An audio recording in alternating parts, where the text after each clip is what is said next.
all about me, but it is all about Jesus. Amen? Kaya kanus ama, katapusan ni luhod mo. Ang arte kay mo, di mo muluhod ron.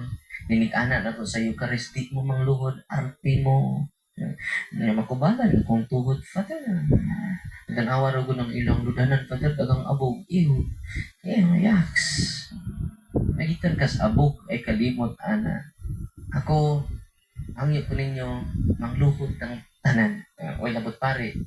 Kaya, kung celebrated man, kitang tanan mangluhod in front of Him. Amen? Kung mag-consecrate sa pare, maluhod mo na siya.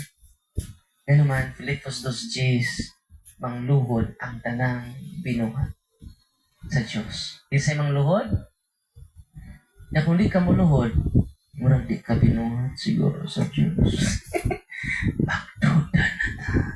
It is an act of humility. No?